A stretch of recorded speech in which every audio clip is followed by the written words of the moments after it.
Saudara-saudara, berubah itu sulit. Apalagi kita merubah kebiasaan-kebiasaan yang sering kita lakukan. Antara lain kebiasaan, salah satunya saya punya kebiasaan suka pakai kaos. Kaosnya nggak mahal, tapi kaos yang nyaman dipakai. Yang kalau dipakai itu rasanya bisa lebih enak. Selesai mandi, pakai kaos itu. Buat tidur, buat aktivitas dan sebagainya. Dan ketika dicuci, besok pagi setelah kering pakai lagi. Sampai kaos itu jadi kaos yang butut, yang kumel. Istri saya sempat bilang, udah ganti kaos lain. Tapi saya nggak mau, saya tetap memilih memakai kaos itu. Saya sulit untuk meninggalkan kebiasaan pakai kaos butut itu. Karena kaos itu nyaman buat saya. Contoh lain yang kedua tentang kebiasaan yang sulit diubah adalah, kalau kita pergi ke gereja, pada saat di kebaktian minggu sebelum masa pandemi, biasanya kita akan cari tempat duduk yang strategis, kita bisa ngelihat depan, pengkhotbah bisa dilihat dengan baik, pemandu pujian bisa kita lihat dengan baik, pemusik, pandangan kita luas, kita duduk dengan nyaman, sekitar juga nyaman. Setelah duduk di situ, maka pada minggu depan ketika kita datang ke gereja lagi, kita pasti akan cari tempat duduk yang sudah kita pilih.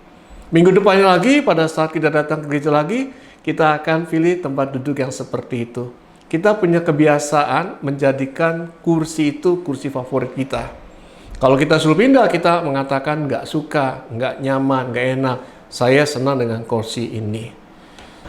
Berubah itu sulit. Tetapi kita sebagai anak Tuhan, sebagai orang yang mengikut Tuhan, suka nggak suka, senang nggak senang, kita harus berubah. Pertanyaannya, kita berubah kemana? Kita harus berubah ke arah yang semakin hari semakin serupa dengan Kristus. Bahkan Paulus berbicara pada kita dalam suratnya pada jemaat Kristen di Roma 12 ayat 2. Janganlah kamu menjadi serupa dengan dunia ini, tapi berubahlah oleh pembaruan budimu, sehingga kamu dapat membedakan manakah kehendak Allah, apa yang baik, yang berkenan pada Allah, dan yang sempurna. Berubah itu sulit, maka kita perlu 3 hal, Bapak Ibu Saudara. Yang pertama, berubah itu perlu peran serta Roh Kudus. Hanya Roh Kudus yang bisa menolong kita, hanya Roh Kudus yang bisa mengingatkan kita, hanya Roh Kudus yang bisa memampukan kita, hanya Roh Kudus yang bisa membuat kita berani berubah.